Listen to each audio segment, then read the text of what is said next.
Start. धारणाओं का निर्माण कोई एक दिन की बात नहीं है। कोई एक बात किसी एक व्यक्ति या समूह से चलती है, चलन में आती है और वही परंपरा बन जाती है। वह व्यक्ति का बर्ताव हो या फिर वे विचार जो व्यक्ति किए जाते हैं, वह कौन सा और कैसा वक्त रहा होगा जब व्यवस्था में स्त्रियों की जगह और हैसियत निर्धारित की गई होगी, दर्जा तय हुआ होगा, यह सब किसने किया होगा।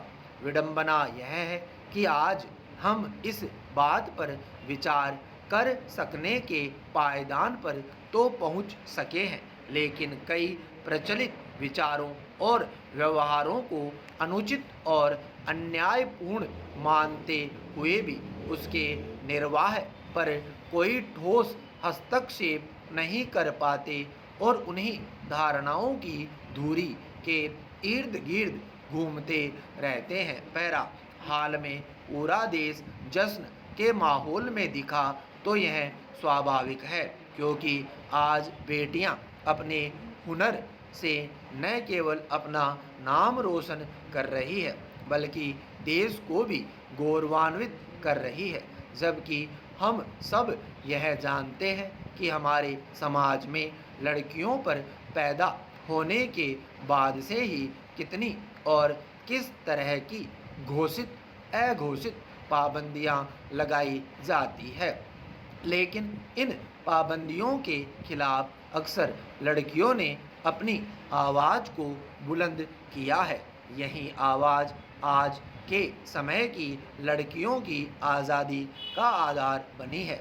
सच यह है कि खेलों के विश्व पटल पर उभरने और वहाँ संघर्ष करने का सफ़र आसान नहीं था।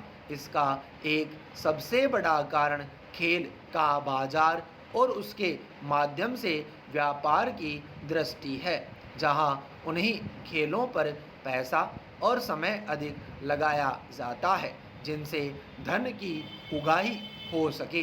यही कारण है कि हॉकी हमारा राष्ट्रीय खेल होने के बावजूद लंबे समय तक अंधेरे में ही रहा। आज हॉकी की चर्चा हो रही है, उसके खिलाड़ियों और परिवार को पूरा देश जानना चाह रहा है, क्योंकि आज हमारी पुरुष और महिला दोनों ही टीमों ने दुनिया भर में एक खास जगह बनाई है।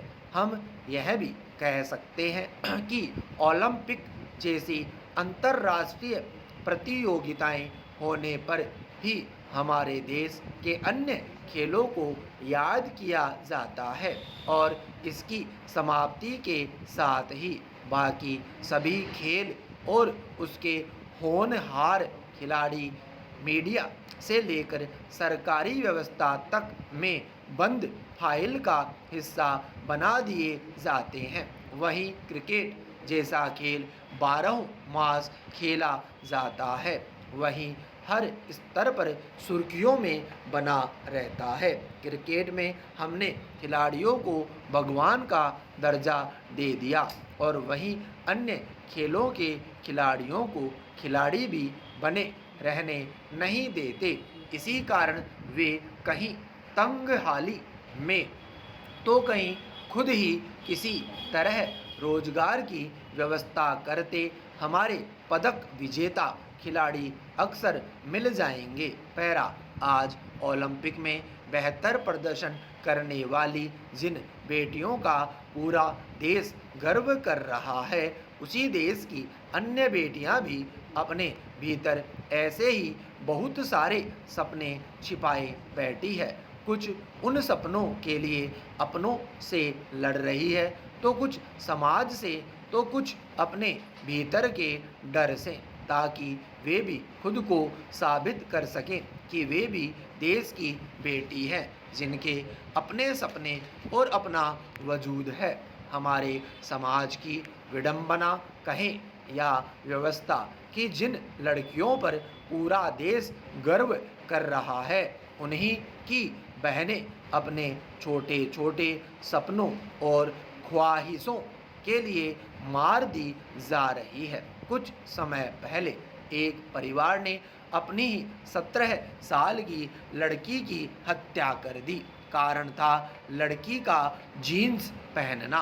पैरा दरअसल हम आज भी एक पितृसत्तात्मक समाज व्यवस्था का हिस्सा है, जहां लड़कियों को सपने देखने का अधिकार नहीं है। अगर वह चोरी से छिप कर सपने देखना सीख भी लेती है तो यह व्यवस्था उससे जीने का ही अधिकार छीन लेती है।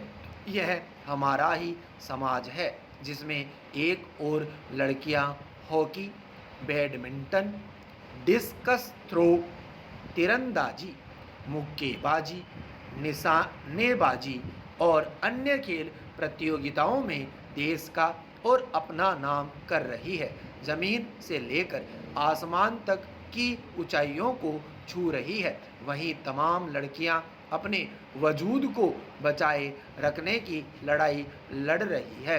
कहते हैं कि व्यक्ति की सफलता को हर कोई देखता है और फिर उससे अपने संबंधों के अनुरूप गर्व भी करता है। देश की जो बेटियां कल तक अकेले गुमनामी में जी रही थी, आज उनकी एक सफलता ने उनके लाखों जानने वालों का तांता लगा दिया है। लेकिन उनके इस मुकाम तक पहुंचने के संघर्ष को बहुत ही कम लोगों ने देखा, समझा और जाना होगा। पैरा लड़कों की अपेक्षा लड़कियों का संघर्ष तो पैदा होने के साथ माँ की कोख से सुरक्षित इस दुनिया में आने के साथ ही आरंभ हो जाता है।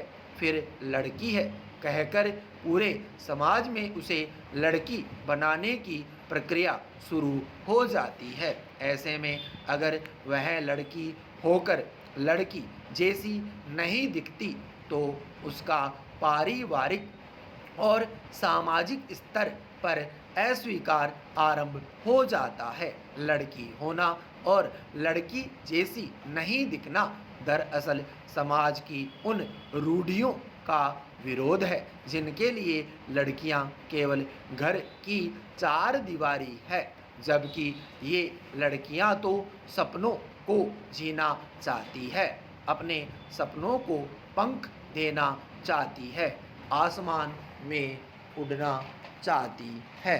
विराम स्टॉप।